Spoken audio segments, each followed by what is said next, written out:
Code rattled around in my head for about a decade before I started writing it. As I was contemplating code and then writing it, and even after the book was published, people would ask me, "What's the book about?" I was always reluctant to answer this question. I'd mumble something about a unique journey through the evolution of the digital technologies that define the modern age, and hope that would be sufficient. But finally I had to admit it. Code is a book about how computers work. As I feared, the reactions weren't favorable. "Oh, I have a book like that," some people would say, to which my immediate response was, "No, no, no, you don't have a book like this one." I still think that's true. Code is not like other How Computers Work books. It doesn't have big color illustrations of disk drives with arrows showing how the data sweeps into the computer. Code has no drawings of trains carrying a cargo of zeros and ones. Metaphors and similes are wonderful literary devices, but they do nothing but obscure the beauty of technology. The other comment I heard was, people don't want to know how computers work, and this I'm sure is true. I personally happen to enjoy learning how things work, but I also like to choose which things I learn about and which I do not.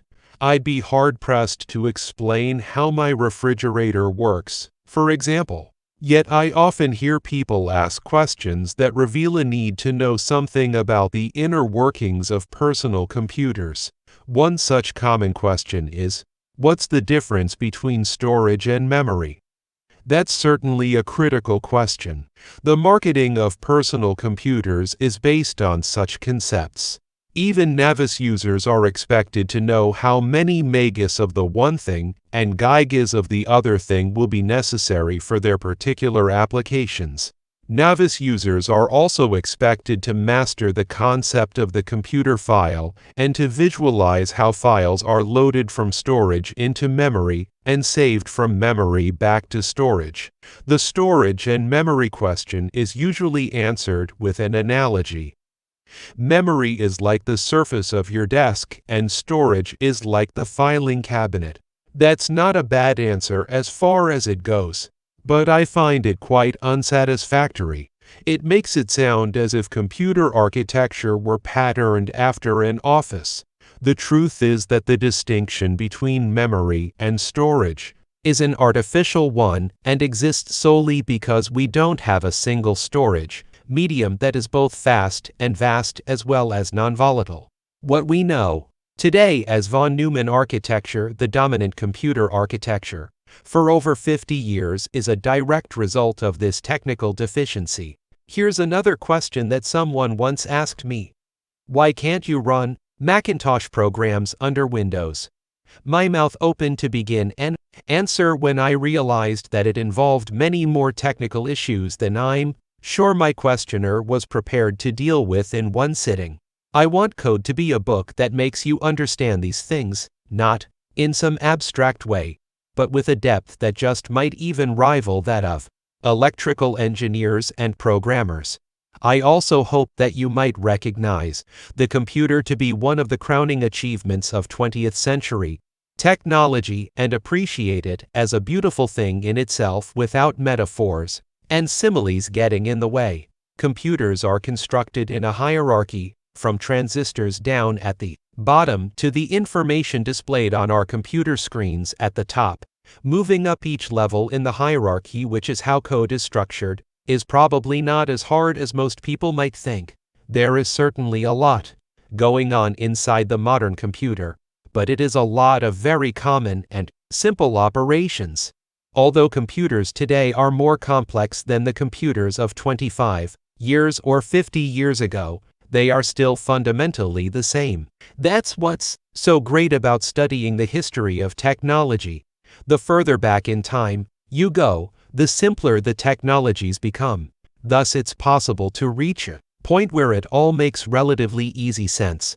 In code, I went as far back as I could go. Astonishingly, I found that I could go back into the 19th century and use early telegraph equipment to show how computers are built. In theory at least, everything in the first 17 chapters of code can be built entirely using simple electrical devices that have been around for over a century. This use of antique technology gives code a fairly nostalgic feel, I think. Code is a book that could never be titled The Faster New Faster Thing or Business at the Speed of a Digital Nervous System. The bit isn't defined until page 68. Byte isn't defined until page 180. I don't mention transistors until page 142, and that's only in parsing. So, while code goes fairly deep into the workings of the computer, few other books show how computer processors actually work. For example, the pace is fairly relaxed. Despite the depth, I tried to make the trip as comfortable as possible, but without little drawings of trains carrying a cargo of zeros and ones. You're 10 years old. Your best friend lives across the street. In fact, the windows of your bedrooms face each other. Every night, after your parents have declared bedtime at the usual indecently early hour, you still need to exchange thoughts, observations, secrets, gossip, jokes, and dreams. No one can blame you. After all, the impulse to communicate is one of the most human of traits. While the lights are still on in your bedrooms, you and your best friend can wave to each other from the windows and, using broad gestures and rudimentary body language, convey a thought or two. But sophisticated transactions seem difficult. And once the parents have decreed, lights out, the situation seems hopeless. How to communicate? The telephone, perhaps? Do you have a telephone in your room at the age of 10? Even so, wherever the phone is, you'll be overheard. If your family personal computer is hooked into a phone line, it might offer soundless help, but again, it's not in your room. What you and your best friend do own, however, are flashlights. Everyone knows that flashlights were invented to let kids read books under the bed covers.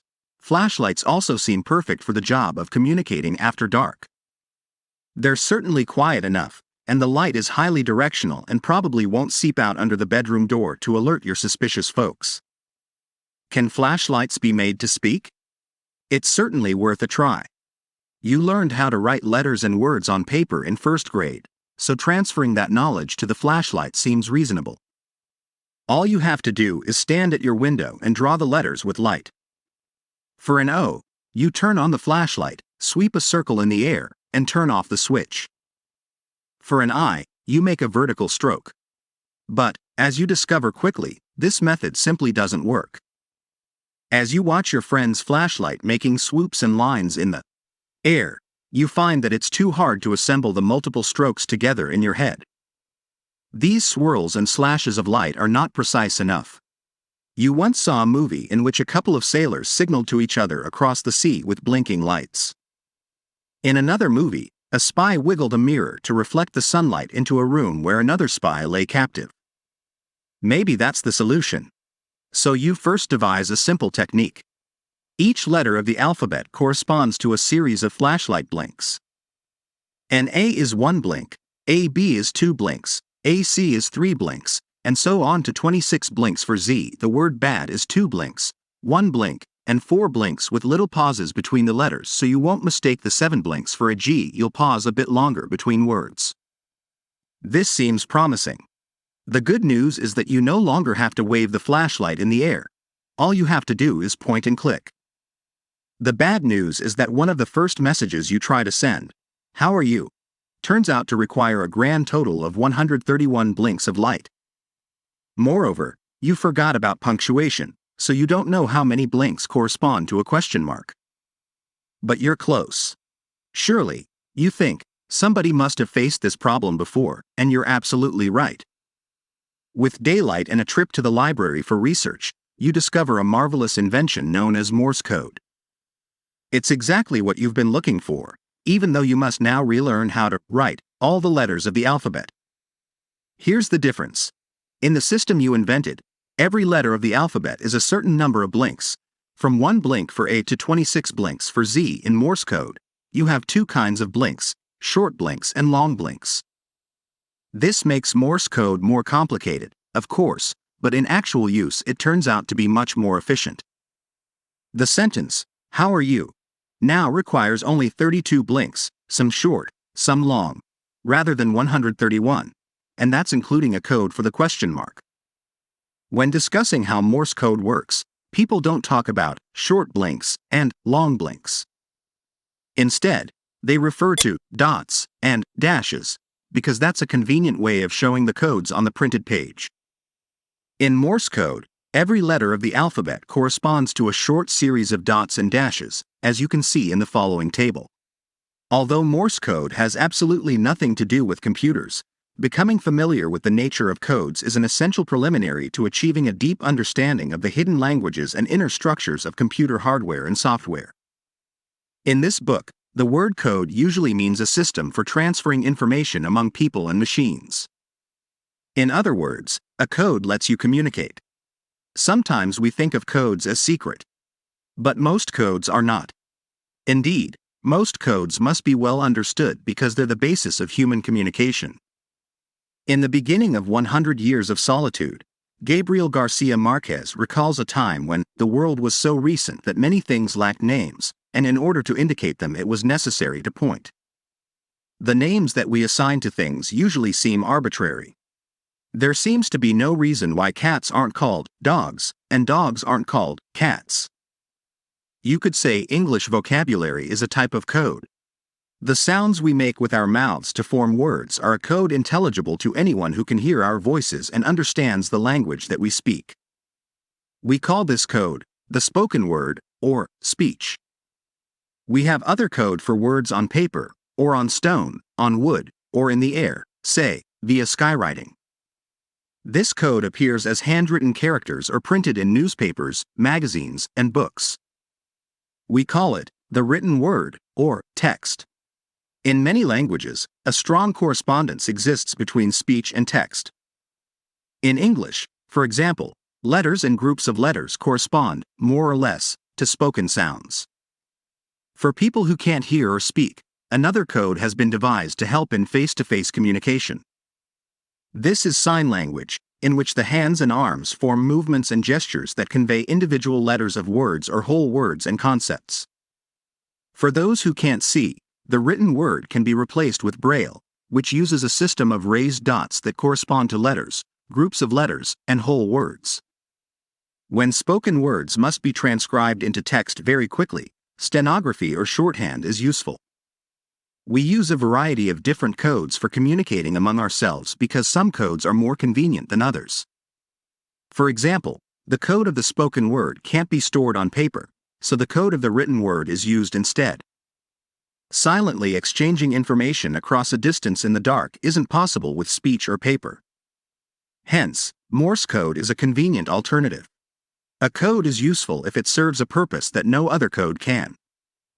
As we shall see, various types of codes are also used in computers to store and communicate numbers, sounds, music, pictures, and movies. Computers can't deal with human codes directly because computers can't duplicate the ways in which human beings use their eyes, ears, mouths, and fingers.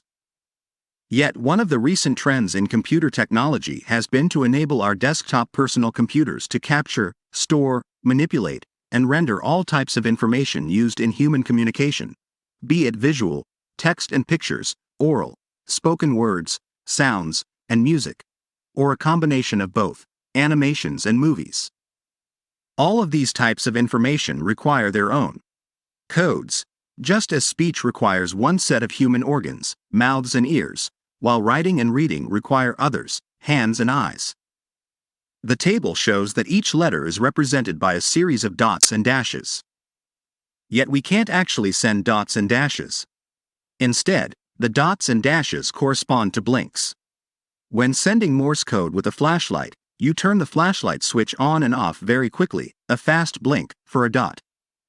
You leave the flashlight turned on somewhat longer, a slower on-off blink, for a dash. To send an A, for example, you turn the flashlight on and off very quickly and then on and off at a lesser speed. You pause before sending the next character. By convention, the length of a dash should be about 3 times that of a dot. For example, if a dot is 1 second long, a dash is 3 seconds long. In reality, Morse code is transmitted much faster than that. The receiver sees the short blink and the long blink and knows it's an A. Pauses between the dots and dashes of Morse code are crucial. When you send an A, for example, the flashlight should be off between the dot and the dash for a period of time equal to about 1 dot. If the dot is 1 second long, the gap between dots and dashes is also a second. Letters in the same word are separated by longer pauses equal to about the length of 1 dash, or 3 seconds if that's the length of a dash. For example, here's the Morse code for hello, illustrating the pauses between the letters. Words are separated by an off period of about 2 dashes, 6 seconds if a dash is 3 seconds long. Here's the code for hi there. The lengths of time that the flashlight remains on and off aren't fixed. They're all relative to the length of a dot, which depends on how fast the flashlight switch can be triggered and also how quickly a Morse code sender can remember the code for a particular letter. A fast sender's dash may be the same length as a slow sender's dot.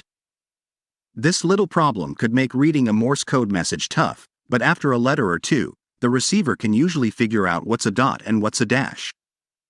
At first, the definition of Morse code, and by definition I mean the correspondence of various sequences of dots and dashes to the letters of the alphabet, appears as random as the layout of a typewriter. On closer inspection, however, this is not entirely so. The simpler and shorter codes are assigned to the more frequently used letters of the alphabet, such as E and T. Scrabble players and Wheel of Fortune fans might notice this right away. The less common letters, such as Q and Z, which get you 10 points in Scrabble, have longer codes. Almost everyone knows a little Morse code. 3 dots, 3 dashes, and 3 dots represent SOS, the International Distress Signal. SOS isn't an abbreviation for anything. It's simply an easy-to-remember Morse code sequence. During the Second World War, the British Broadcasting Corporation prefaced some radio broadcasts with the beginning of Beethoven's Fifth Symphony, ba, ba, ba, B-A-H-M-M-M-M-M, which Ludwig didn't know at the time he composed the music is the Morse code V, for victory. One drawback of Morse code is that it makes no differentiation between uppercase and lowercase letters. But in addition to representing letters, Morse code also includes codes for numbers by using a series of 5 dots and dashes. These codes, at least, are a little more orderly than the letter codes. Most punctuation marks use 5, 6, or 7 dots and dashes. Additional codes are defined for accented letters of some European languages and as shorthand sequences for special purposes. The SOS code is one such shorthand sequence. It's supposed to be sent continuously with only a 1-dot pause between the 3 letters. You'll find that it's much easier for you and your friend to send Morse code if you have a flashlight made specifically for this purpose. In addition to the normal on-off slider switch, these flashlights also include a push-button switch that you simply press and release to turn the flashlight on and off. With some practice, you might be able to achieve a sending and receiving speed of 5 or 10 words per minute, still much slower than speech, which is somewhere in the 100 words per minute range, but surely adequate. When finally you and your best friend memorize Morse code, for that's the only way you can become proficient at sending and receiving it, you can also use it vocally as a substitute for normal speech. For maximum speed, you pronounce a dot as DIH, or dit for the last dot of a letter, and a dash as da. In the same way that Morse code reduces written language to dots and dashes, the spoken version of the code reduces speech to just 2 vowel sounds. The key word here is 2. 2 types of blinks, 2 vowel sounds, 2 different anything, really, can with suitable combinations convey all types of information. Morse code was invented by Samuel Finley Breese Morse, 1791 to 1872, whom we shall meet more properly later in this book. The invention of Morse code goes hand in hand with the invention of the telegraph, which we'll also examine in more detail. Just as Morse code provides a good introduction to the nature of codes, the telegraph provides a good introduction to the hardware of the computer.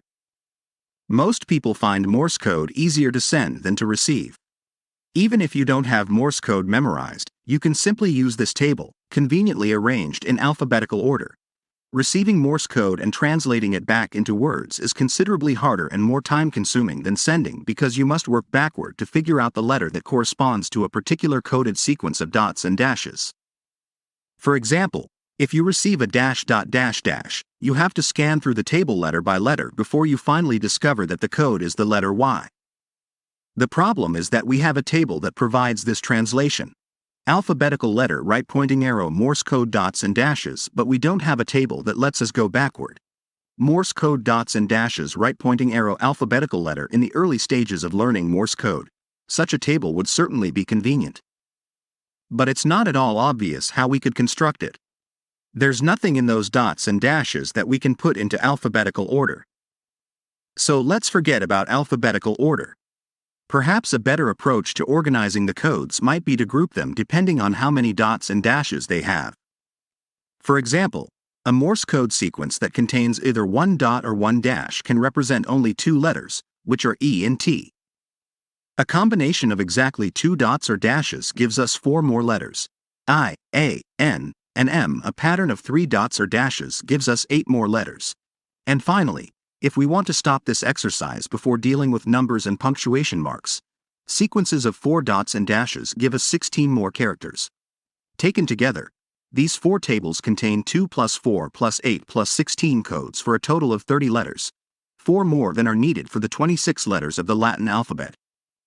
For this reason, you'll notice that 4 of the codes in the last table are for accented letters. These 4 tables might help you translate with greater ease when someone is sending you Morse code. After you receive a code for a particular letter, you know how many dots and dashes it has, and you can at least go to the right table to look it up. Each table is organized so that you find the all dots code in the upper left and the all dashes code in the lower right. Can you see a pattern in the size of the 4 tables? Notice that each table has twice as many codes as the table before it. This makes sense. Each table has all the codes in the previous table followed by a dot, and all the codes in the previous table followed by a dash. We can summarize this interesting trend this way.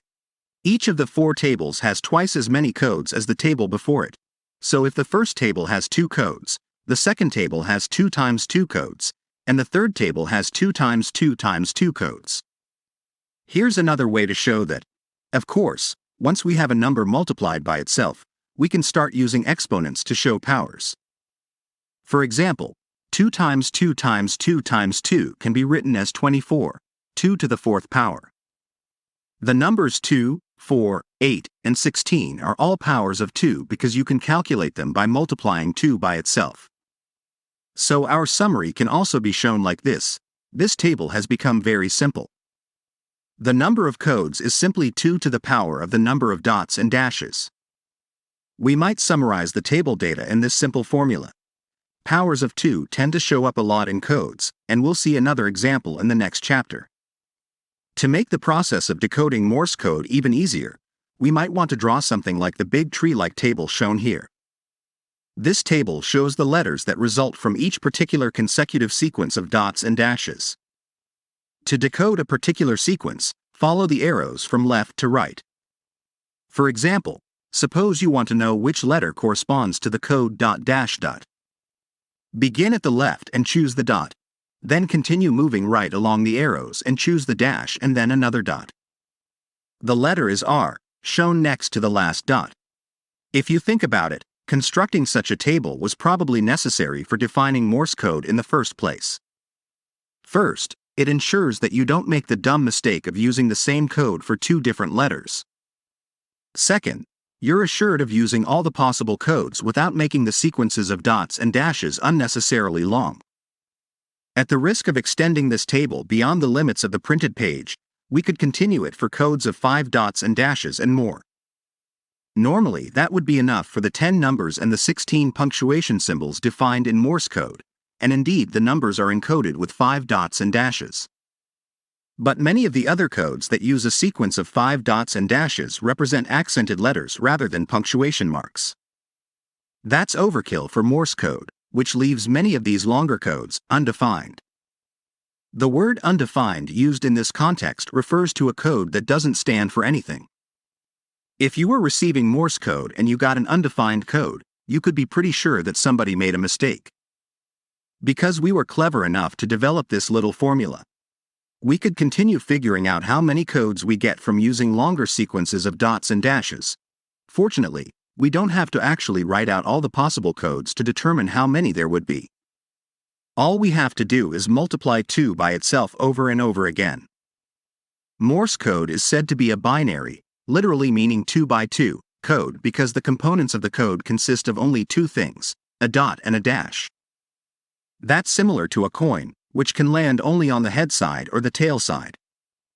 Binary objects, such as coins, and binary codes, such as Morse code, are always described by powers of 2. What we're doing by analyzing binary codes is a simple exercise in the branch of mathematics known as combinatorics or combinatorial analysis.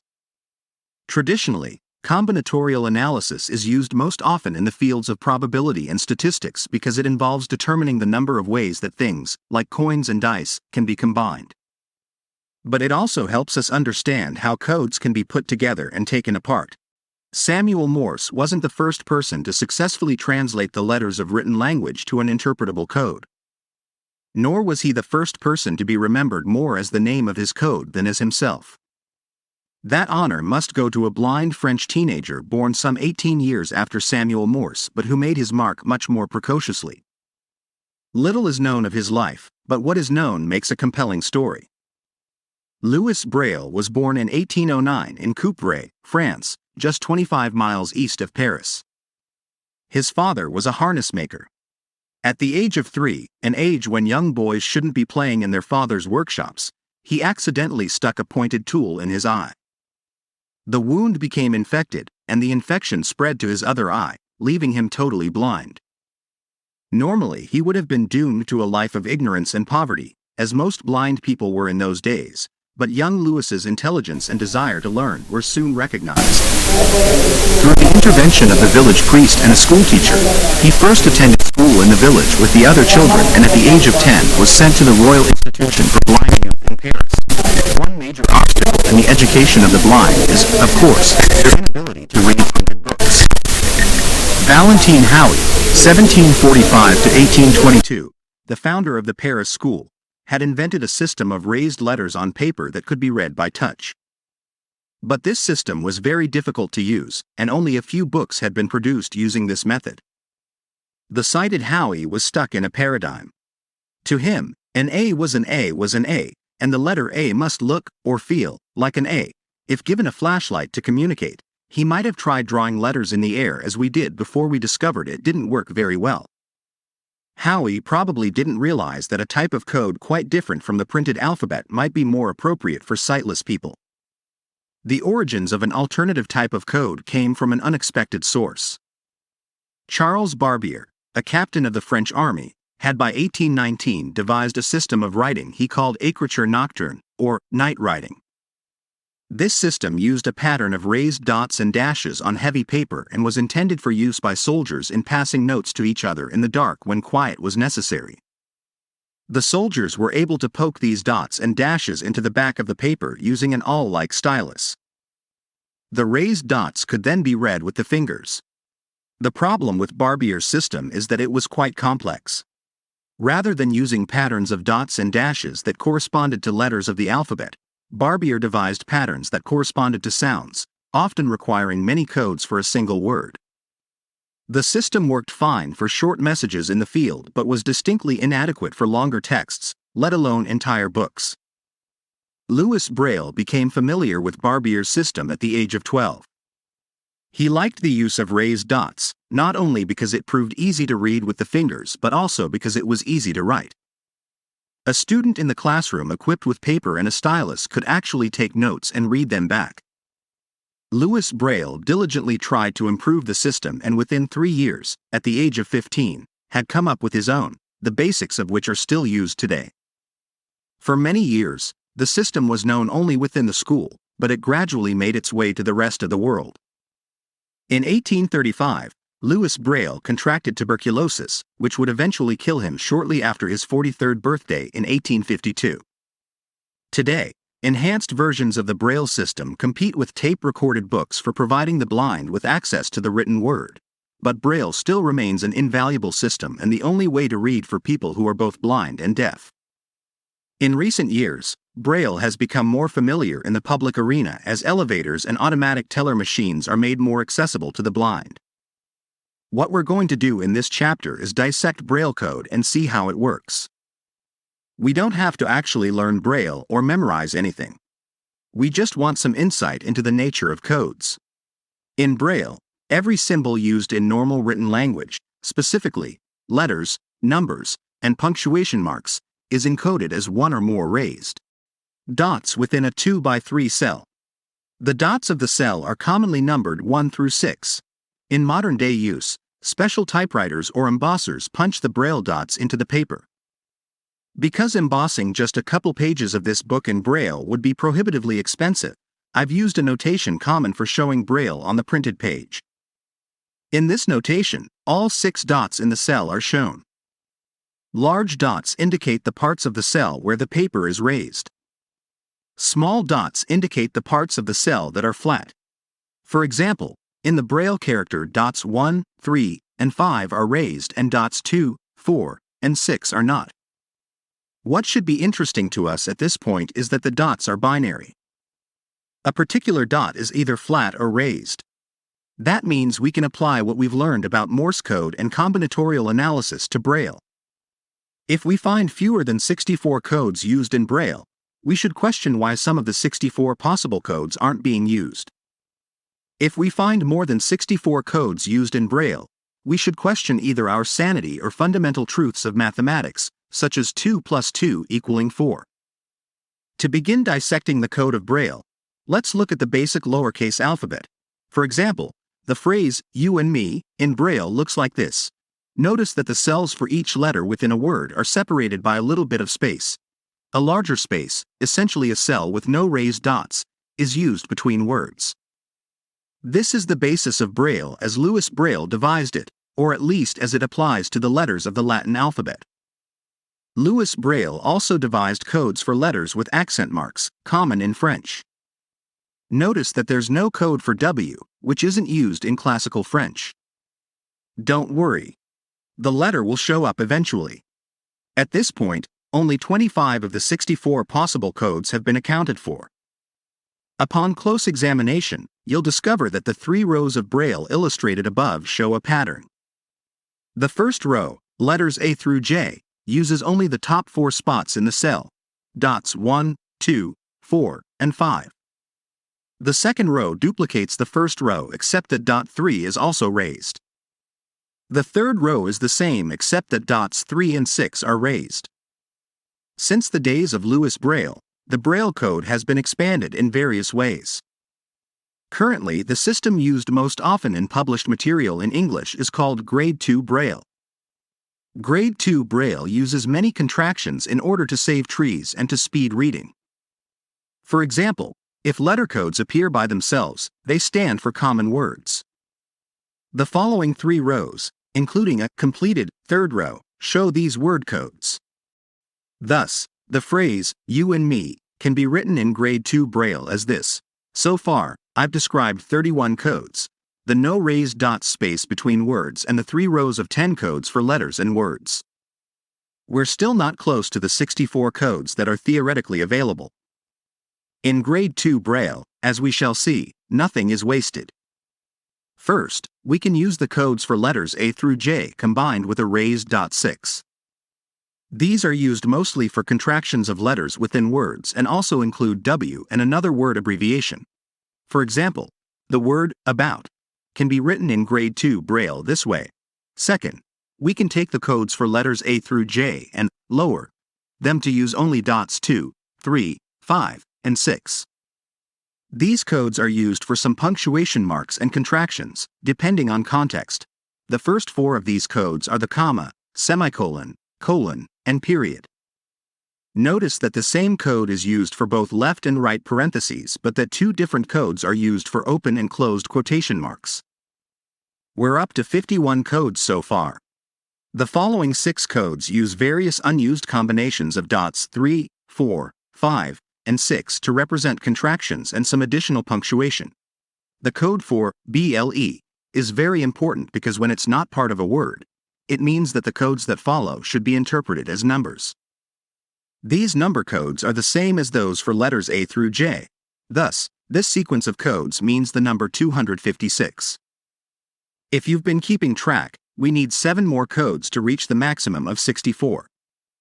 Here they are. The first, a raised dot 4, is used as an accent indicator. The others are used as prefixes for some contractions and also for some other purposes. When dots 4 and 6 are raised, the 5th code in this row, the code is a decimal point in numbers or an emphasis indicator, depending on context. When dots 5 and 6 are raised, the code is a letter indicator that counterbalances a number indicator. And finally, if you've been wondering how Braille encodes capital letters, we have dot 6, the capital indicator. This signals that the letter that follows is uppercase. For example, we can write the name of the original creator of this system as this is a capital indicator, the letter L, the contraction OU, the letters I and S, A space, another capital indicator, and the letters B, R, A, I, L, L, and E. In actual use, the name might be abbreviated even more by eliminating the last 2 letters, which aren't pronounced.